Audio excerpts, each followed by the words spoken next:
نظم چاند اشعار 13۔ میرے ویرانے سے کوسوں دور ہے تیرا وطن، ہے مگر دریائے دل تیری کشش سے معجزن۔ قصد کس محفل کا ہے آتا ہے کس محفل سے تو، زرد رو شاید ہوا رنجے رہے منزل سے تو۔ آفرینش میں سراپا نور تو، ظلمت ہوں میں اس سیاہ روزی پہ لیکن تیرا ہم قسمت ہوں میں۔ آہ میں جلتا ہوں سوز اشتیاق دید سے، تو سراپا سوز داغ منت خورشید سے۔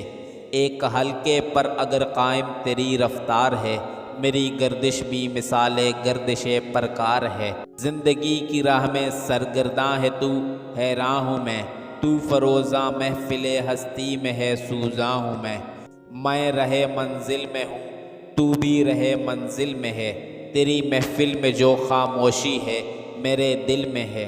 تو طلب خو ہے تو میرا بھی یہی دستور ہے، چاندنی ہے نور تیرا عشق میرا نور ہے۔ انجمن ہے ایک میری بھی جہاں رہتا ہوں میں، بزم میں اپنی اگر یکتا ہے تو تنہا ہوں میں۔ مہر کا پرتو تیرے حق میں ہے پیغام اجل، محو کر دیتا ہے مجھ کو جلوہ حسن ازل۔ پھر بھی اے ماہ مبیں میں اور ہوں تو اور ہے، درد جس پہلو میں اٹھتا ہو وہ پہلو اور ہے۔ گرچہ میں ظلمت سراپا ہوں سراپا نور تو، سینکڑوں منزل ہے ذوق آگہی سے دور تو۔ جو میری ہستی کا مقصد ہے مجھے معلوم ہے، یہ چمک وہ ہے جبیں جس سے تیری محروم ہے۔ مشکل الفاظ کے معنی۔ کوسوں دور یعنی ہزاروں میل دور۔ تیرا وطن مراد چاند کی آسمانی منزل۔ دریائے دل یعنی دل کا سمندر مراد دل۔ معجزن یعنی جوش مارنے والا۔ کشش یعنی اپنی طرف کھینچنا یا رغبت۔ قصد یعنی ارادہ۔ زردرو یعنی پیلے چہرے والا۔ رنج رہے منزل یعنی ٹھکانے کے راستے میں پہنچنے والی تکلیف۔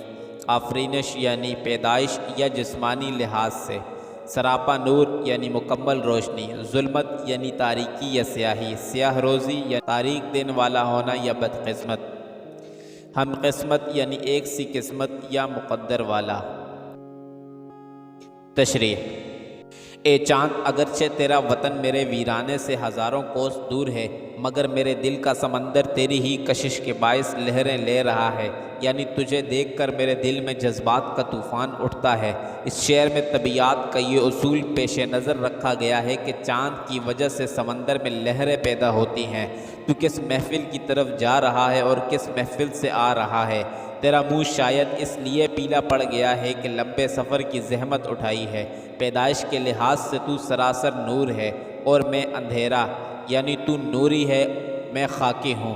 اس سیاہ بختی اور بد نصیبی کے باوجود میری قسمت بھی تیری قسمت سے ملتی جلتی ہے۔ میں دیدار کے شوق کی جلن میں جل رہا ہوں اور تو سورج کے احسان کا داغ اٹھانے کی وجہ سے سراپا جلن بنا ہوا ہے، یعنی تو بھی جل رہا ہے اور میں بھی جل رہا ہوں۔ میری جلن کا باعث یہ ہے کہ مجھے حسن مطلق کے دیدار کا شوق ہے۔ تیری جلن کا سبب یہ ہے کہ تو سورج سے روشنی لے کر نورانی بنا اور اس احسان کے داغ نے تجھے سراپا سوز بنا دیا۔ تیری رفتار ایک حلقے پر قائم ہے، تو برابر ایک خط پر چلا جا رہا ہے اور بار بار اسی کا چکر کاٹتا ہے۔ میں بھی پرکار کی گردش کی طرح برابر ایک ہی دائرے میں گھوم رہا ہوں۔ تو زندگی کے راستے میں سرگردان ہے تو میں حیران ہوں۔ تو کائنات کی محفل میں چمکتا ہے تو میں جل رہا ہوں۔ میں بھی منزل مقصود کے راستے میں ہوں، تو بھی منزل مقصود کے راستے میں ہے۔ تیری محفل پر جو خاموشی چھائی ہوئی ہے وہ میرے دل پر بھی چھائی ہوئی ہے۔